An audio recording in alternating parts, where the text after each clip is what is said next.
Hi all, welcome to our channel Regrace Bless. അപ്പോൾ നമ്മൾ Nelliyampathy ട്രിപ്പിൻ്റെ part 1 post ചെയ്തിരുന്നു. നിങ്ങളെല്ലാവരും അത് കണ്ടു കാണുമെന്ന് വിശ്വസിക്കുന്നു. നമുക്ക് ഡിസ്ക്രിപ്ഷൻ ബോക്സിലും അതിൻ്റെ ലിങ്ക് കൊടുക്കാം കണ്ടിട്ടില്ലെങ്കിൽ.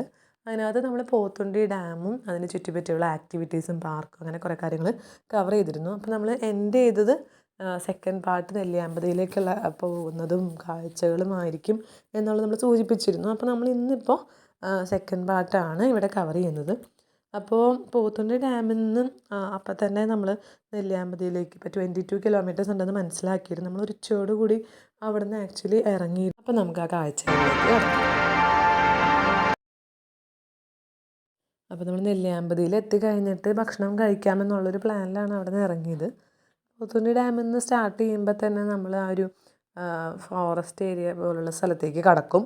അപ്പോൾ 5 മണിക്ക് മുമ്പ് നമ്മൾ തിരിച്ച് അവിടെ എത്തണം എന്നുള്ളൊരു പ്ലാനിലാണ് ഇനി വൈകിക്കണ്ടെന്ന് വിചാരിച്ച് അങ്ങനെ പോയത്. അത് ശരിക്കും ഒരു ഭയങ്കര അഡ്വഞ്ചറസ് ആയിട്ടുള്ളൊരു പാത്താണ്. ഒരു 5 മണി കഴിഞ്ഞ് കഴിഞ്ഞാൽ നമ്മൾ അതിനകത്തേക്ക് അലൗ ചെയ്യില്ല ട്രാവൽ ചെയ്യാനായിട്ട്. അപ്പം വൈൽഡ് ആനിമൽസും ഒക്കെ ഇറങ്ങാനുള്ള സാധ്യതകളൊക്കെ കണക്കിലെടുത്താണ് അവരതങ്ങനെ എൻഫോഴ്സ് ചെയ്യുന്നത്. നട്ടുച്ച സമയത്താണ് നമ്മൾ ട്രാവൽ ചെയ്യണമെങ്കിൽ നമുക്കതുപോലെ തോന്നിയിട്ടുണ്ടായിരുന്നില്ല. മരങ്ങളും തണലൊക്കെ ഉള്ളത് കൊണ്ട് നമ്മൾ നോർമലി ഒരു 3 മണി 4 മണിക്കൊക്കെ സാധാരണ സ്ഥലങ്ങളിൽ യാത്ര ചെയ്യുന്ന പോലെയായിരുന്നു. ചില സ്ഥലത്ത് അതിനേക്കാളും ഇരുണ്ട് കൂടെ ഇരിക്കുന്നുണ്ടായിരുന്നു. പക്ഷെ നല്ലൊരു അഡ്വഞ്ചറസ് ആയിട്ടുള്ള യാത്രയായിരുന്നു. പോകുന്ന വഴിക്ക് കുറേ കുരങ്ങന്മാരെയൊക്കെ കണ്ടിട്ടുണ്ടായിരുന്നു. അപ്പോൾ കുട്ടികൾക്കൊക്കെ ഭയങ്കര ഇൻട്രസ്റ്റ് ആയിരിക്കുമല്ലോ. അപ്പോൾ ഞങ്ങളിങ്ങനെ പറയുകയും ചെയ്തു, കുരങ്ങന്മാർ സംസ്ഥാന സമ്മേളനമാണെന്ന് തോന്നുന്നു എന്ന് പറഞ്ഞിട്ട് കുട്ടികളെയൊക്കെ കാണിച്ചു കൊടുത്തു. അവരത് നന്നായിട്ട് എൻജോയ് ചെയ്തു. ഞങ്ങൾ അങ്ങനെയുള്ള സ്ഥലങ്ങൾ വരുമ്പോഴത്തേനും അതൊക്കെ കാറൊക്കെ സ്ലോ ആക്കി ഒക്കെ കണ്ട് എൻജോയ് ചെയ്ത് പോയത്. കുറച്ചും കൂടെ കഴിഞ്ഞ് കഴിഞ്ഞപ്പോഴത്തേനും വഴിയൊക്കെ ചെറുതായി. അപ്പോൾ കുറച്ച് പേടിയായി.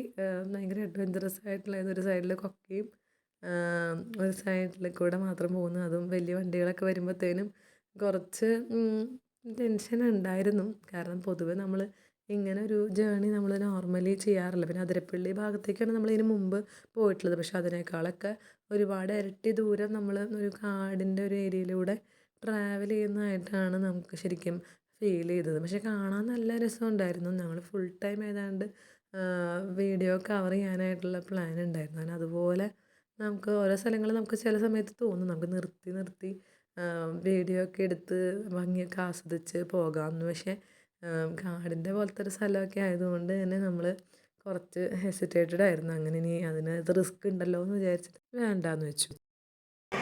ഞങ്ങളങ്ങനെ ഒരുപാട് യാത്ര ചെയ്ത് ഇപ്പം നെല്ലിയാമ്പതി എത്തി.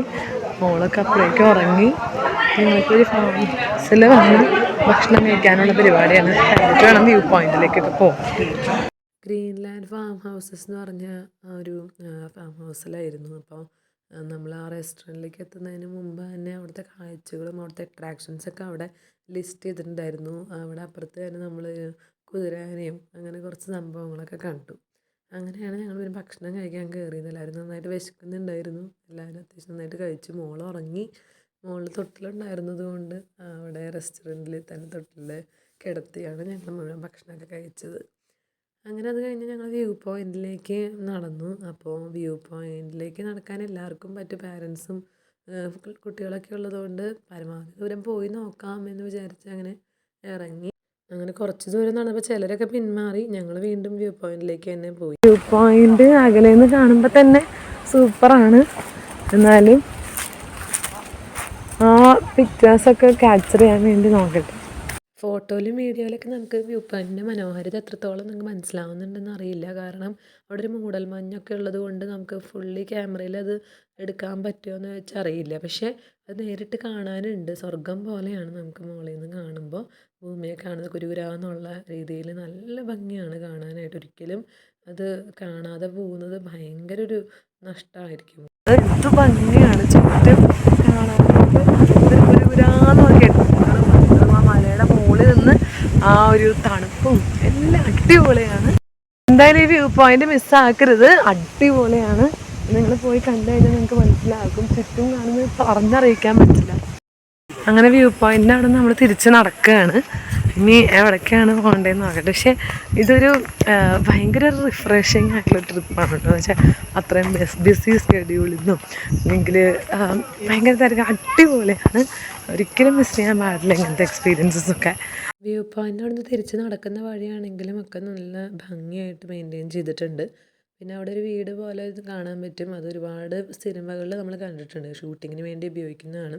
നമ്മൾ ഭക്ഷണം കഴിച്ച ആ ഒരു ഏരിയയിലേക്ക് വന്നു. പിന്നെ അവിടെ നമ്മൾ കുറേ ഫോട്ടോ സെഷനൊക്കെ എടുത്തു. നല്ലൊരു സ്ഥലമായിരുന്നു ഫോട്ടോ എടുക്കാനൊക്കെ പറ്റിയ. ഇപ്പോൾ നമ്മൾ കാട്ടിക്കൂടെയാണ് വരുന്നത്. ഇവിടെ വണ്ടിക്ക് ചെറിയ പണി കിട്ടുമെന്ന് പേടിച്ചായിരുന്നു. പക്ഷെ കുഴപ്പമില്ല. നമ്മളൊരു പ്ലാന്റേഷൻ്റെ അവിടെയാണ് നിൽക്കുന്നത്. നല്ലൊരു സ്പോട്ടാണ്. ഫോട്ടോ എടുക്കേണ്ടവർക്കൊക്കെ സൂപ്പറായിട്ടുള്ളൊരു കുറേ പേര് ഇവിടെ നിർത്തി ഫോട്ടോയൊക്കെ എടുക്കുന്നുണ്ട്. നല്ല രസമാണ് ഇതിനകത്ത് എടുക്കാനൊക്കെ. നമ്മളിങ്ങനെ പ്ലാന്റേഷൻസൊക്കെ നമ്മൾ കണ്ടിട്ടുണ്ടെങ്കിലും നമ്മളവിടെ വണ്ടി ഒതുക്കി അവിടെ നിന്ന് അതിൻ്റെ ഭംഗി ആസ്വദിച്ചൊക്കെ വരുന്നത് നല്ലൊരു അനുഭവമാണ്. നന്നായിട്ട് റിലാക്സിങ് ആണ് പ്രകൃതി ഭംഗി ആസ്വദിക്കാനായിട്ട്. പിന്നെ ഞങ്ങൾ ഈ പറഞ്ഞ പോലെ അവിടെ നിന്ന് 5 മണിയായപ്പോഴേക്കും തിരിച്ച് പോയി. ഞങ്ങൾ വീടെത്തിയപ്പോഴത്തേനും രാത്രിയായി. ഭക്ഷണമൊക്കെ കഴിച്ചു. നമുക്ക് പിന്നെ ടൂർ പോവാം. അങ്ങനെ മോളുടെ വാശിയൊക്കെ പെട്ടെന്ന് ഒതുങ്ങി. നല്ലൊരു ട്രിപ്പായിരുന്നു. രാവിലെ ഇറങ്ങിയിട്ട് രാത്രി എല്ലാം കഴിഞ്ഞ് വന്നപ്പോൾ രാത്രി ഒരു 9 മണി 10 മണിയൊക്കെ ആയിരുന്നു. പക്ഷെ നല്ല ട്രിപ്പായിരുന്നു ഓവറോൾ. ഇടയ്ക്കൊരു ട്രിപ്പൊക്കെ ഇതുപോലെ പോകേണ്ടതാണ്. ഞങ്ങൾക്ക് നല്ലൊരു എക്സ്പീരിയൻസ് ആയിരുന്നു ഈ ട്രിപ്പ്. ഭയങ്കര അനിവാര്യമായിട്ടുള്ളൊരു ട്രിപ്പായിരുന്നു. അപ്പോൾ നിങ്ങൾക്കും ഈ വീഡിയോസൊക്കെ ഇഷ്ടപ്പെട്ടെന്ന് വിചാരിക്കുന്നു. പാർട്ട് 1ഉം പാർട്ട് 2ഉം എല്ലാം. അപ്പോൾ വീഡിയോ ഇഷ്ടപ്പെട്ടെങ്കിൽ എന്തായാലും ലൈക്ക് ചെയ്യുക, കമൻറ്റ് ചെയ്യുക. എന്തായാലും കൂടുതൽ വീഡിയോസിന് വേണ്ടി ചാനലാണെങ്കിലും ഫോളോ ചെയ്യുക, സബ്സ്ക്രൈബ് ചെയ്യാതെ സബ്സ്ക്രൈബ് ചെയ്യുക, ബെൽ ബട്ടൺ എനേബിൾ ചെയ്യുക. അപ്പോൾ thank you so much for watching the video. By.